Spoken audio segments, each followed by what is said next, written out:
Hey guys, welcome to Unit 11 Notes B. Today we're going to take a closer look at the pH scale. There's actually two different types of calculations that we can look at. Not only the pH, but also something called the pOH, where pH is related to the hydrogen or hydronium ion. pOH would be related to the hydroxide ion. So let's look at where these scales come from. Where does this concept of having a pH come from? So we're going to start with the basis of water. And water does have covalent character, but it also has ionic character. It will slightly ionize. So what would that look like? H2O breaking up into my hydrogen ion and my hydroxide ion. Kind of the opposite of what occurred from the net ionic equations. This dissociation is going to produce our two separate ions. Water is not a strong acid or base, and so it would have a reverse reaction. So there would be an equilibrium reached between my water molecule and my two ions. But there's a catch. The hydrogen ion does not exist on its own. In Notes A, we looked at how the hydrogen ion likes to combine with the very polar water molecule in order to produce another type of ion known as hydronium. Notice how the hydrogen ion was produced in one step and then used up in the next step. By the way, that's something called an intermediate. That means it does not exist in my net equation. But this does show that it would take two water molecules, or 2 moles of water, in order to produce both hydronium and hydroxide. And actually, again, none of this is strong, so this is all reversible reactions. So 2 water molecules would reach an equilibrium with 1 hydronium and 1 hydroxide. Notice that that's a 1-to-1 ratio there between the hydronium and hydroxide that would be produced. So because of that, we would expect the concentrations of hydronium versus hydroxide to be equal. And we have experimentally determined that that is a concentration of about 1 × 10⁻⁷ molarity for pure water. Notice a number that looks kind of familiar there? 1 × 10⁻⁷ molarity. And we know that water has a pH of 7. So instead of having to say the concentration is equal to 1 × 10⁻⁷ molarity, scientists have come up with a much quicker way of saying that, something known as the pH scale. It's kind of a mouthful, right? And a lot to write. So instead, to represent their concentrations, we can use logarithms in order to make this a much simpler representation. So the formula for the pH is going to be the negative logarithm of the hydronium or hydrogen ion concentration. I'm using these terms interchangeably at this point because the hydrogen ion automatically becomes hydronium. So whichever way they're telling you it exists, it would automatically be the same. So what I need to do is work with the logarithms in my calculator to solve these problems. The sig figs do get a little bit tricky. If you're familiar with logarithm rules, there's kind of a crossover between multiplication, division versus addition, subtraction. So the rule for logarithms is that the significant figures of the concentration become the decimal places of the pH. And this works in reverse as well. The decimal places of the pH can be used to determine the significant figures of the concentration. Concentration, notice the brackets, is going to be in molarity, whereas the pH scale does not have units. So there are no units for the pH or the pOH, but the brackets, we would use molarity for the hydrogen ion or hydronium ion, and then also the hydroxide ion concentrations will all be in molarity. So let's try one. What is the pH of a solution where we have the hydronium, and if it said hydrogen ion, it's fine too, concentration equal to 1 × 10⁻⁷ molarity. So I'm going to start by writing down my formula. pH equals negative log of, go ahead and use hydronium since that's how they gave it to me. So now I want to plug in the one thing they gave me. I want to find the negative log of 1 × 10⁻⁷. Since pH doesn't have units, I'm not going to bother writing them down. Just keep in mind, if you were solving for concentration, you would be expected to write the molarity. So that's all we need to worry about for the units. So this becomes a calculator problem very quickly. We're already ready to put this into the calculator, but in order to do so, you have to be really careful with your order of operations for your logarithm, which means you got to take a second to figure out how your calculator works. This is essentially 6 buttons for the calculator. You want to put in the negative sign. The logarithm will be its own button. You're going to put in the scientific notation the same way. So you're going to have your 1, you've got times 10 with a caret is that EE button. And then your exponent is the negative, which you have to hit in addition to the number 7. So we want to get this in the calculator. Negative log 1 times 10 to the negative 7th. So when we put that in, let me go ahead and do that so I can see exactly what we get.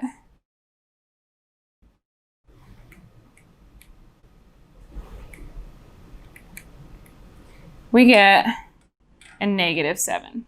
So pH, oh no wait, sorry, I forgot this negative sign. So that would be a positive 7. pH equals 7. So this would be the concentration of hydronium that they gave us at that equilibrium for neutral water of 7. But let's think about sig figs. The significant figures of my concentration become the decimal place of my pH. Basically, pH has to have at least one decimal because your concentration has to have at least one number. So this would actually be written as pH equals 7.0, showing our neutral solution.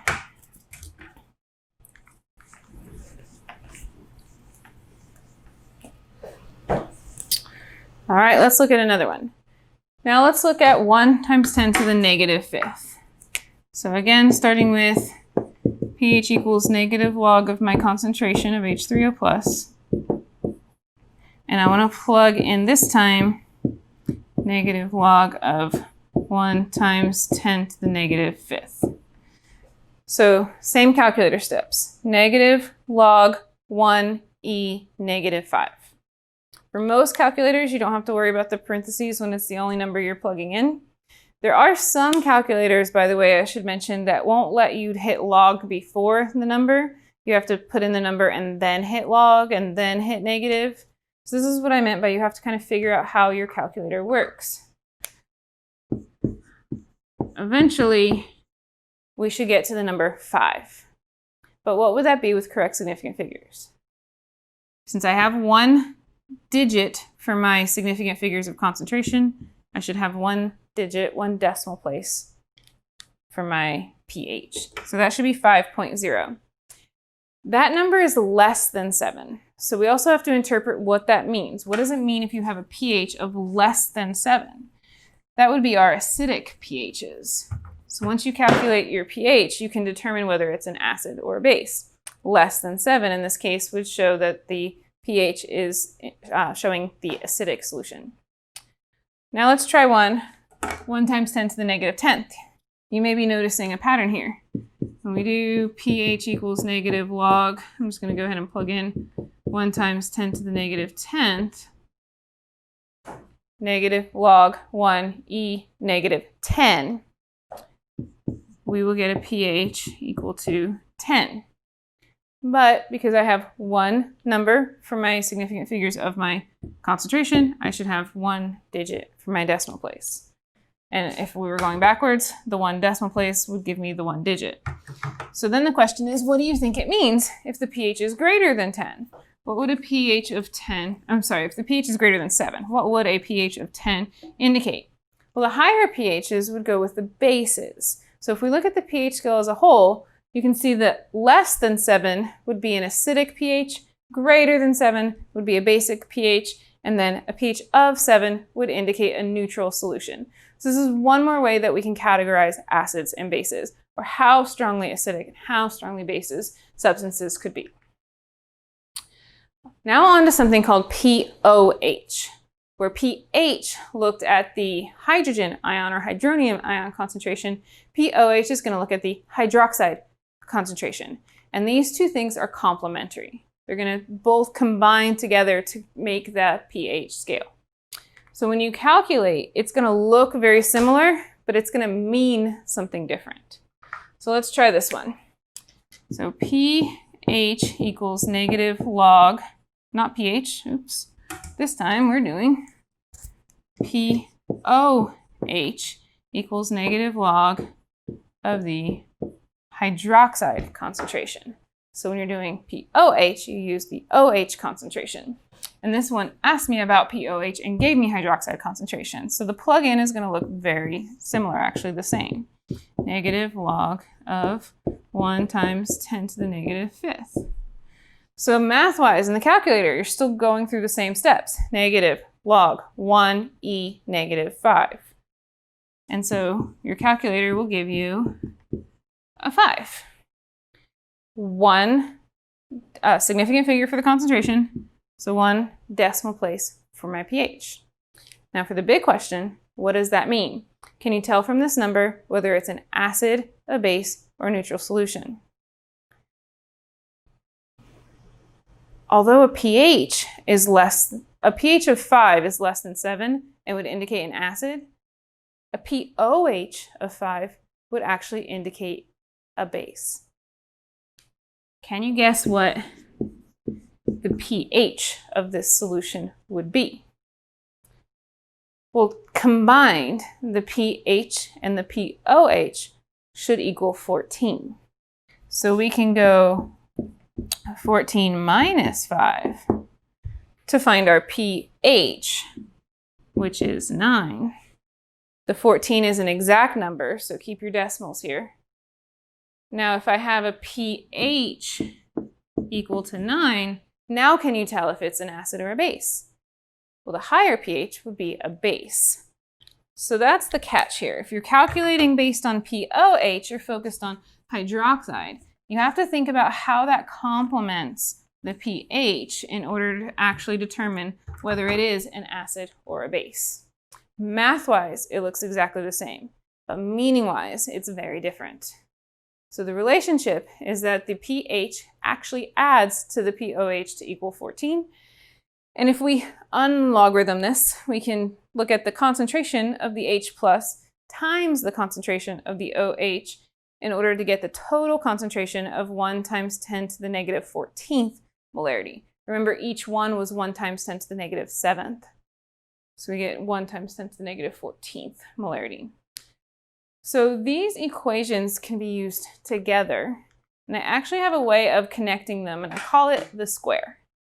So I'm going to connect first pH to the H plus concentration, or hydronium concentration, either way.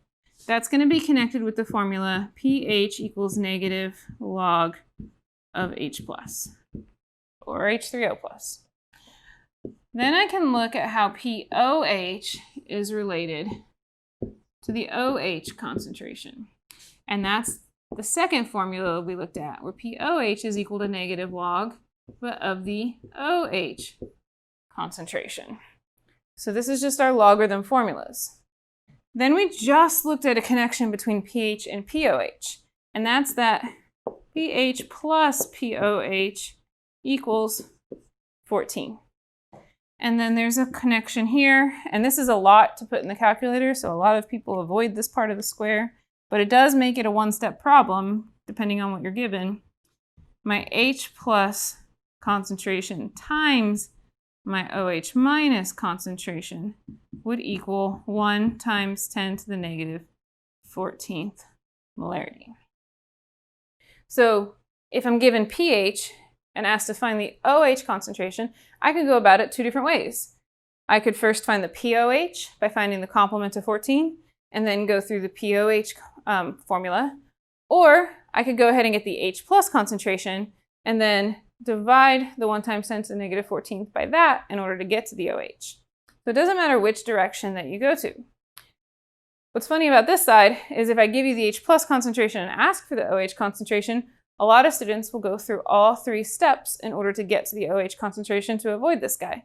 But this could make it one step. Just going through putting all that scientific notation in the calculator, you could just convert directly from one to the other. The point is, it really doesn't matter. Do what's best for you. Do what you're best at in the calculator.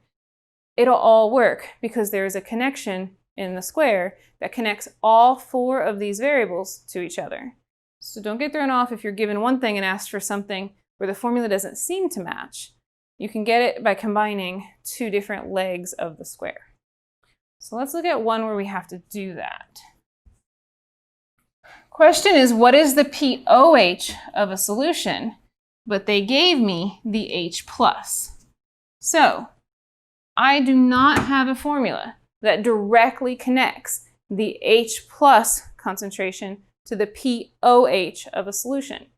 What I do have is a formula that connects the H+ to pH and the pH to the pOH. So this is going to be a two-step problem. First, since I'm basing the calculation on an H+, the first thing I can find is pH. You cannot go directly to pOH at this step. So pH equals negative log of the H+ concentration. So pH is equal to negative log of 3.4 times 10 to the negative fifth. Okay. First thing I want to point out, you may have noticed the pattern before where the exponent was kind of our answer. That's because we had a 1 right here. That's not going to be the case. The answer to this is not 5. So we have to actually type this into the calculator. Negative log 3.4 e negative 5.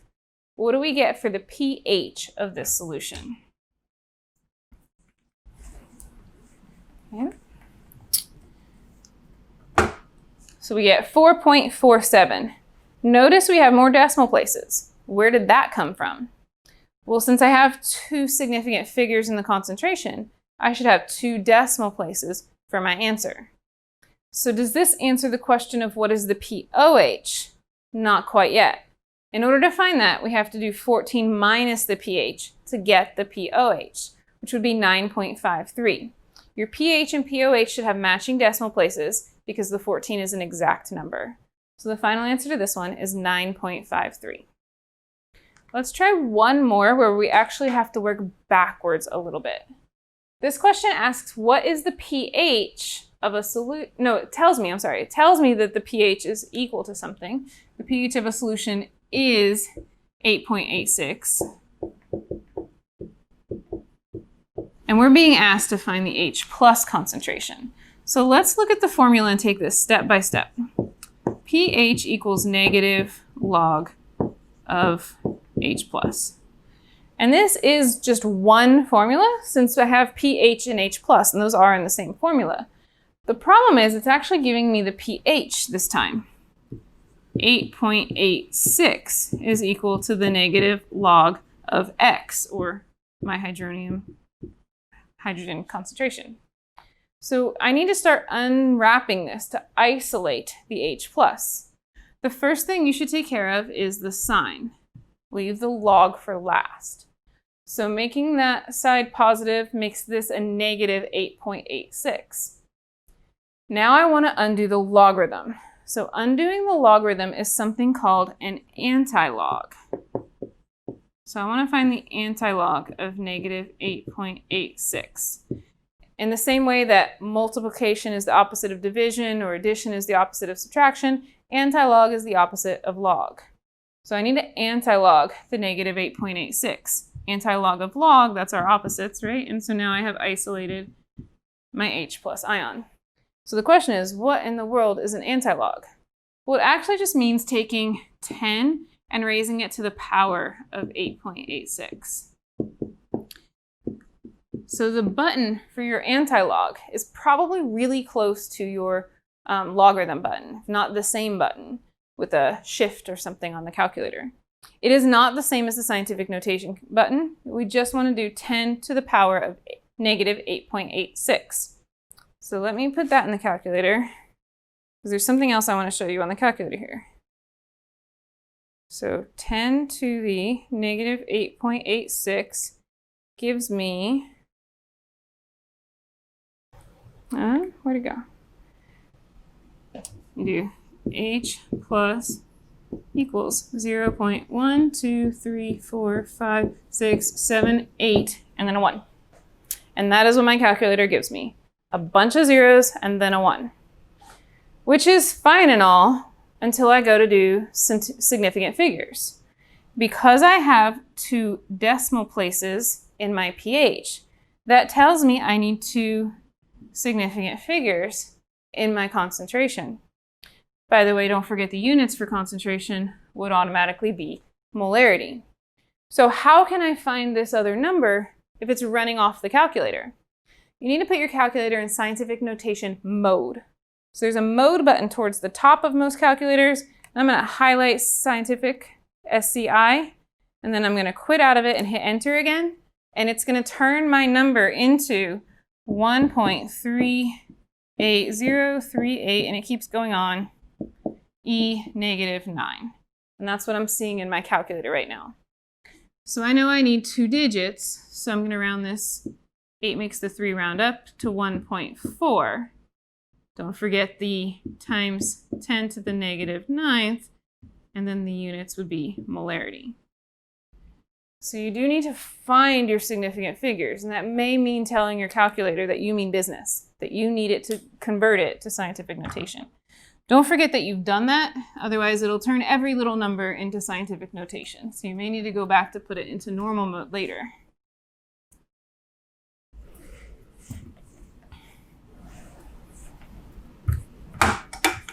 All right, so on this one, we got down to needing to do the anti-log. Make sure you're anti-logging the negative number, that you've taken care of that negative sign first.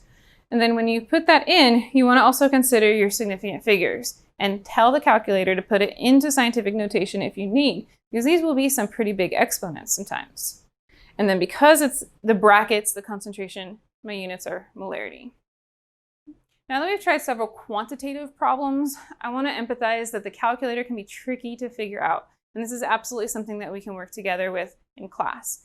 So we want to try to figure out how your calculator works, and then it will all make sense. We've got to find that logarithm and anti-log button and figure out how to make that work together with scientific notation. So be sure to ask for help if you need it. Now let's move on to some qualitative ways we can look at pH. I want to go over 2 important vocabulary terms, an indicator and a buffer. So an indicator is going to be something that turns a specific color given the pH range. So some indicators have a wide range, lots of different indications. So we can tell like a very acidic solution would be reddish, whereas a weaker acidic solution would be yellowish, down to blues and violets, kind of like the rainbow. This would be something called a universal indicator. But not all indicators show all 14 different colors. Some indicators, like litmus paper, just simply go red or blue.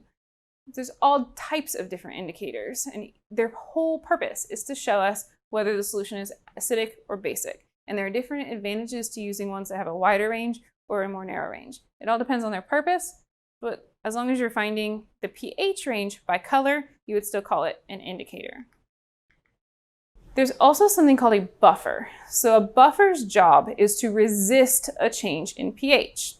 So say you have a solution that's just pure water. You'd have your hydrogen ions and your hydroxide ions at equilibrium in that system, and you started adding acid to it. Well, it would swing wildly into the red range. Then if you added base, it would swing wildly to the base range. Like it's happily swinging between acid and base as you add stuff to this pure water. But if you have a buffer in there, that would mean that you have extra ions in there, which can kind of side react and kind of eat up the extra hydrogen and hydroxide ions that you might be adding. The result is that you don't get as much of an effect on the acid and bases. So it wouldn't be swinging wildly, it would just kind of barely be teetering from one side or the other. So there's actually a really cool video of this going wildly from one side to the other with distilled water and just barely making a move with a buffered solution or pure, not pure water, tap water, which has all kinds of ions in it, that I've added to the YouTube playlist if you want to check out what this looks like. Just to recap the definitions though, indicator shows what the pH is, and a buffer will resist the change in pH. All right, guys, that's going to do it for the pH scale today. The next set of notes on Unit 11 would be Note C, where we're going to look at an experiment known as titration. We'll see you there.